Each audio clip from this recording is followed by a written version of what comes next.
우리는 계속해서 지금 예수님의 비유를 살피고 있습니다. 신약 성경에 나오는 예수님의 비유가 한 몇 가지나 되는지 찾아보았습니다. 한 24가지가 됩니다. 이제 한 절반을 넘게 하고 있습니다. 지금 한 3분의 2 정도가 지나가고 있는 것 같은데, 오늘은 불의한 청지기의 비유를 살펴보겠습니다. 어떤 청년이 길을 가다가 우연히 알라딘의 마술 램프를 발견하게 되었습니다. 램프를 문지르자 램프 속에서 거인 지니가 나타났습니다. 그런데 지니는 단 한 가지 소원밖에 들어줄 수 없다라고 했습니다. 그런데 이 청년은 가지고 싶은 것이 너무 많았던 것입니다. 그래서 참 돈도 많이 가지고 싶었고, 아름다운 여자도 얻고 싶고, 멋진 결혼도 하고 싶었습니다. 그런데 지니는 다그쳤습니다. 시간이 없다. 빨리 한 가지만 선택해라 라고 했습니다. 그래서 이 청년은 소원은 많이 가진 욕심도 있고 빨리 해라고 하니 아주 서둘러서 한꺼번에 말을 했습니다. 그래서 돈, 여자, 결혼이라고 했습니다.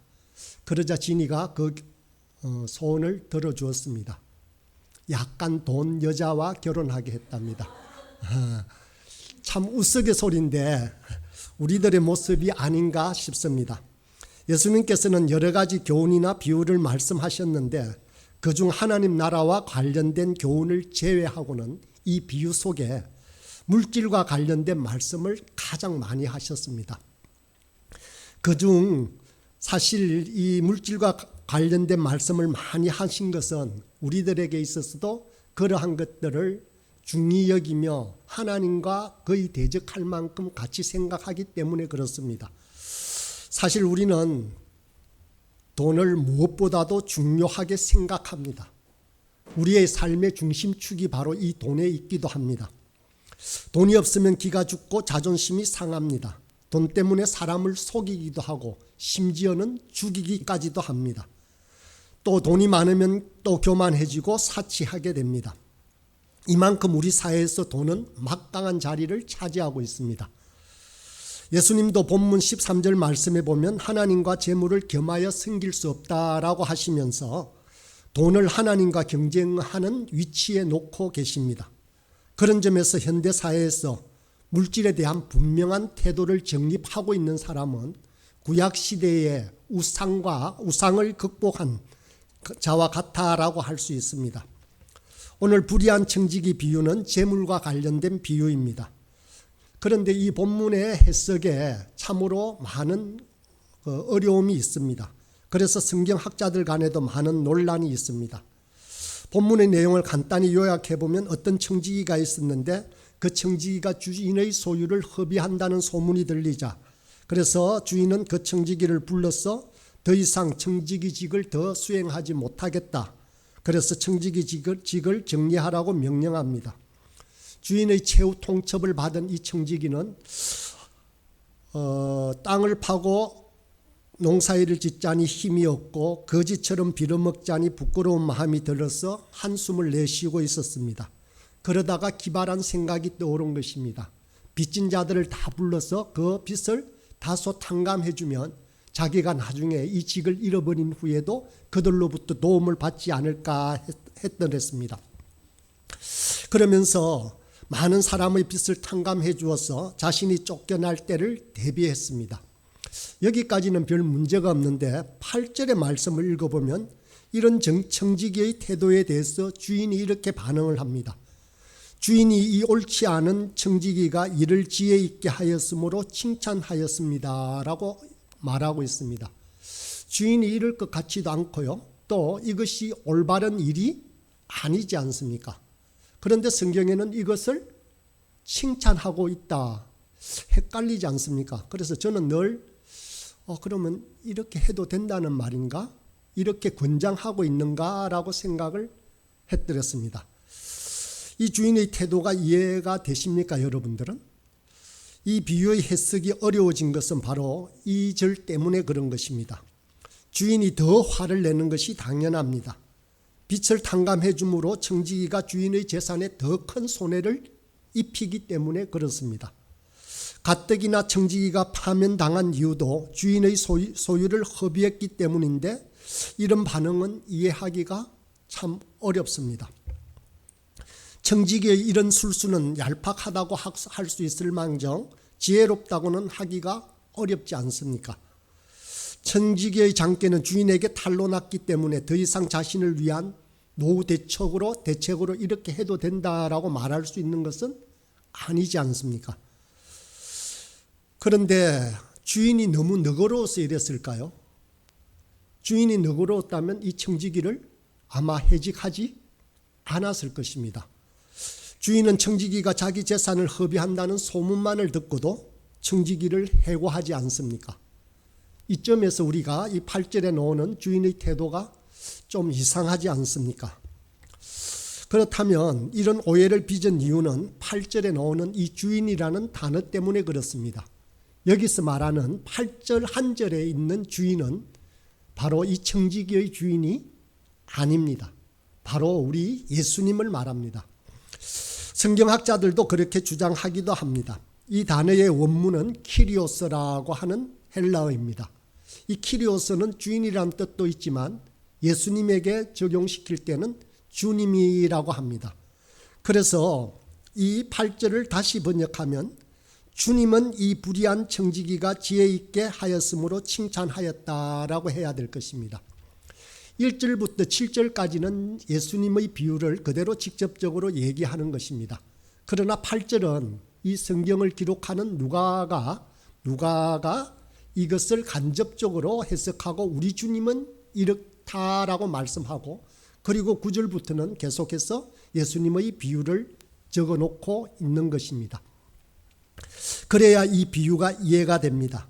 이 말씀의 교훈은 그렇게 하여라, 그렇게 얄팍한 수를 쓰면서 그 자기의 노후를 대비하라는 뜻이 결코 아닙니다. 이 말씀의 교훈은 이 세대들의, 이 세상의 아들들도 마지막 날을 내다보면서 이렇게 대비하고 있는데 빛의 아들들은 이보다 더 지혜롭게 해야 한다는 말씀이고 그런 교훈입니다. 빛의 아들들이 지혜롭게 영원한 하늘나라의 상급을 예비하며 살아야 된다라는 것을 가르치기 위해서 예수님은 이 비유를 드신 것입니다. 주님은 여러 번에 걸쳐서 재물을 불의하다라고 하셨습니다. 9절에서 불의한 재물이라고 하고 있고 11절에서도 불의한 재물이라고 하였습니다. 13절에서는 재물을 만몬이라고 하여서 하나님과 경쟁하는 세력으로 그렇게 규정하고 있습니다. 그렇다면 성경은 돈 자체를 불의한 것으로 규정하고 있을까요? 재물 자체가 부정하다고 하실까요? 결코 그렇지 않습니다. 돈은 어떻게 사용하느냐에 따라서 선한 도구가 될 수도 있고 악한 도구가 될 수도 있습니다. 본문 말씀처럼 돈을 사용하여 친구를 산다면 그 돈은 어려운 돈이 됩니다. 그러나 자기만을 위하여 사용하고 축적의 도구로만 사용한다면 그것은 악한 도구가 될 뿐입니다. 물질의 불의함은 사용 과정에서뿐만 아니라 그 취득 과정에서도 발생합니다. 청지기의 주인을 생각해 보십시다. 이 주인 또한 정상적인 방법으로 돈을 획득한 사람이 아닐 가능성이 높습니다.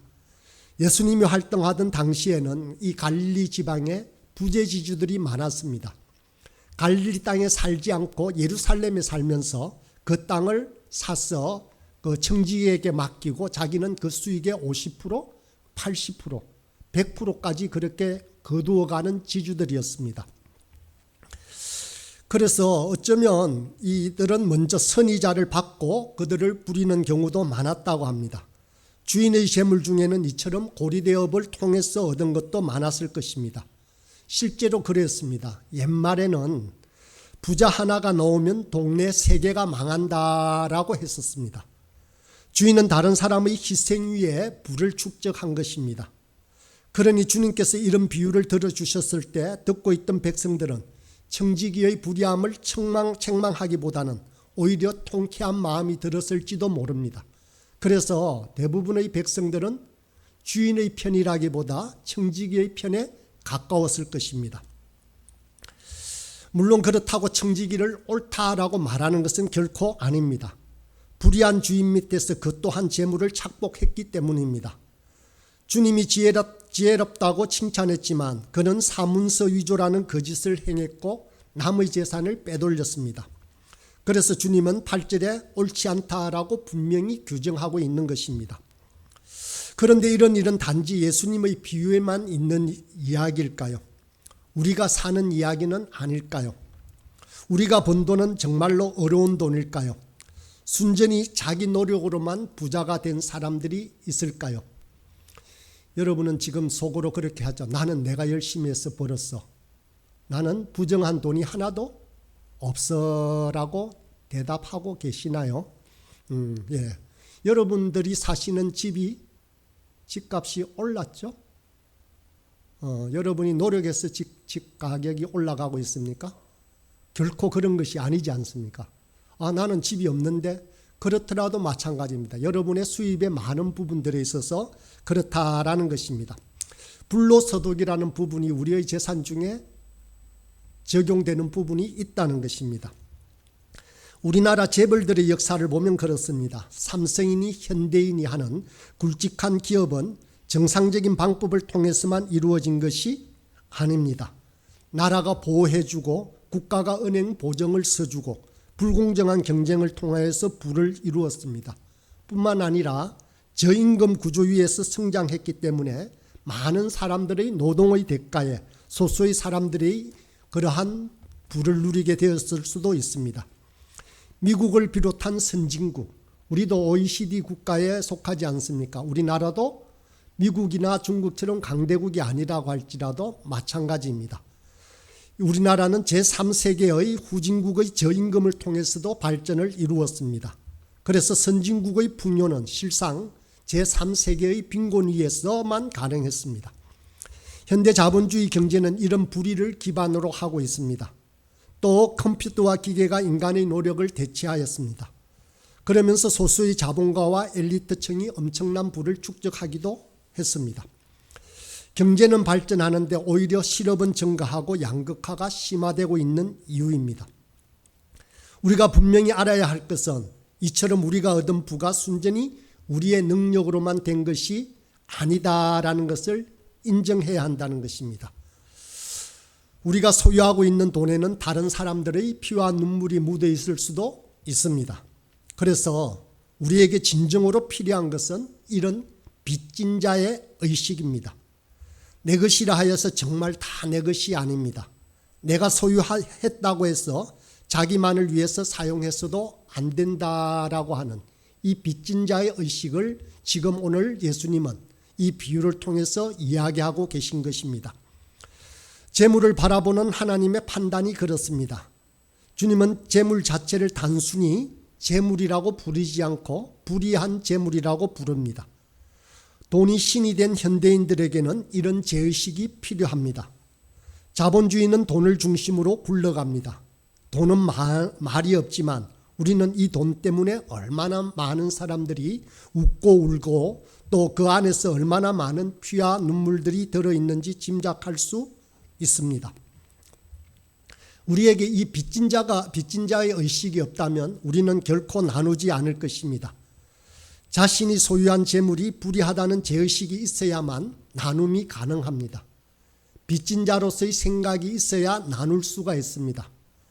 나눔은 내가 가진 것을 나눈다는 편안한 마음, 그렇게 혜택을 입힌다, 자선을 베푼다는 개념에서 나오면 교만해지기가 쉽습니다. 내가 빚진 것을 갚아야 한다는 의무감에서 출발해야 진정한 나눔이 됩니다. 주님이 이 불의한 청지기를 지혜롭다고 한 이유는 그가 그 불의의 재물로 친구를 사귀었기 때문입니다. 기름 100말, 밀 100석의 빚을 깎아주었습니다. 또 다른 많은 빚들도 깎아주었을 것입니다. 돈은 언젠가 떠나고 자신의 직이 또한 사라질 것입니다. 그러나 그 돈을 통해서 도움을 받았던 사람은 영원히 남습니다.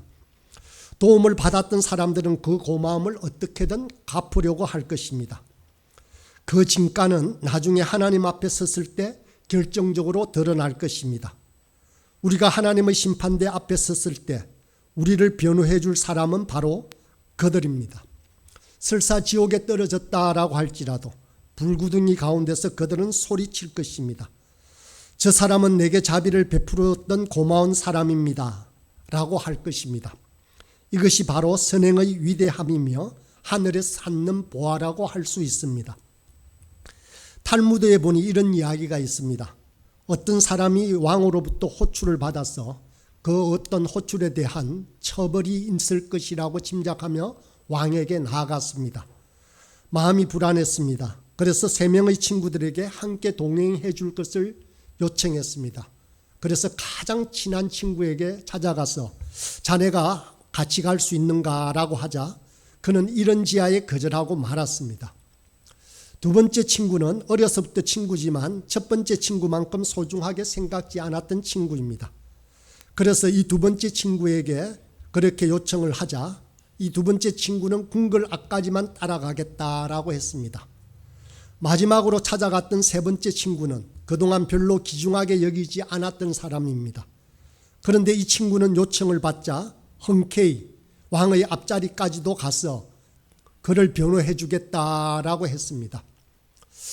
이런 이야기가 무슨 뜻일까 하고 보니 탈무드에서는 이 의미를 이렇게 해석합니다. 왕의 호출은 죽음을 의미합니다. 첫 번째 친구는 재산이고 두 번째 친구는 가족 친지이고 세 번째 친구는 선행입니다. 돈은 죽음의 순간 바로 그 자리에서 떠납니다. 가족이나 친지는 장례식까지 따라가고 당분간 추모하겠지만 죽음의 문턱을 넘어설 수는 없습니다. 그러나 선행은 하나님 앞에까지라도 가서 그를 변호해 준다라는 이야기를 이런 우화로 말하고 있습니다. 성경에 나오는 삭개오가 불의의 제물로 친구를 사귄 대표적인 사람입니다. 삭개오는 부자였고 세리장이었습니다.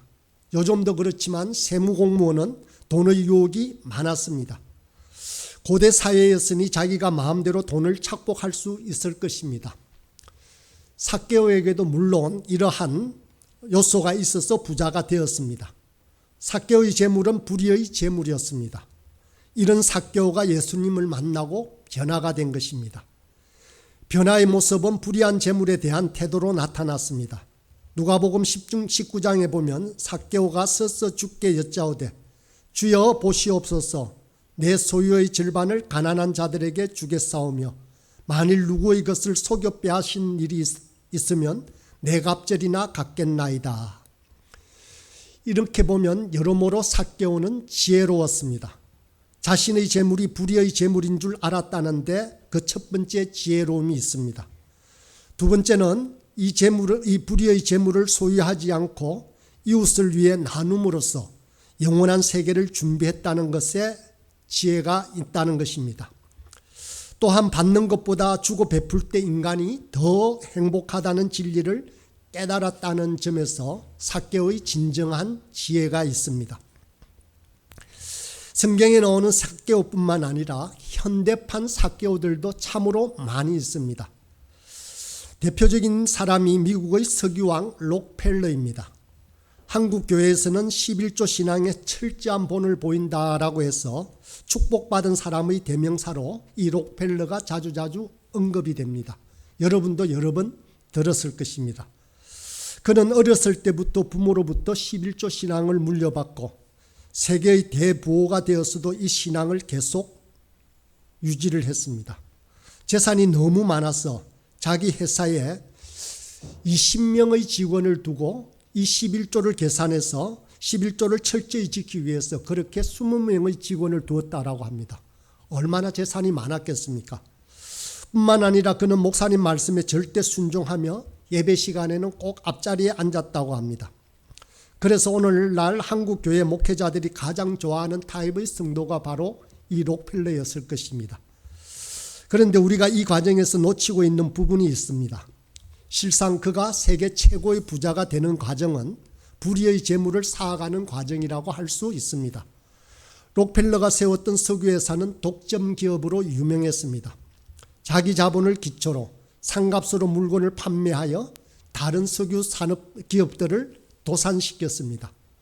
유사 기업들을 회유하고 뇌물을 주어서 자기 기업으로 합병하기도 했습니다. 이렇게 되고 난 다음에는 록펠러는 그러한 그동안에 독점기업을 세우는 과정에서 손해보았던 모든 손해를 가격을 올려서 보전을 했습니다. 록펠러는 석유와 철도 부분에서 전 미국의 95%를 독점했다고 합니다. 록펠러의 이런 방식 때문에 미국에서는 도저히 이래서는 안 되겠다 해서 그때 처음으로 독과점 금지법이 제정되기도 했습니다. 록펠러는 당대의 가장 혐오스러운 인물이라는 평을 받기도 했습니다. 루즈벨트 대통령은 록펠러가 지금까지 얼마나 선행을 하든 그 부를 삭기 위해 저지른 악행을 갚을 수 없다라고 말할 정도였습니다. 그런데 이런 록펠러에게도 인생의 전환점이 있습니다. 삭개오가 예수님을 만났던 것처럼 록펠러에게도 큰 시련을 통한 깨달음이 있었던 것입니다. 53세가 되던 나이에 그는 치명적인 병에 걸리고 말았습니다. 알로피시아라는 탈모증 비슷한 병인데 머리카락과 눈썹이 빠지고 몸이 초췌하게 마르는 병이었습니다. 세계 최고의 부자였지만 이 병 때문에 그가 먹을 수 있는 것은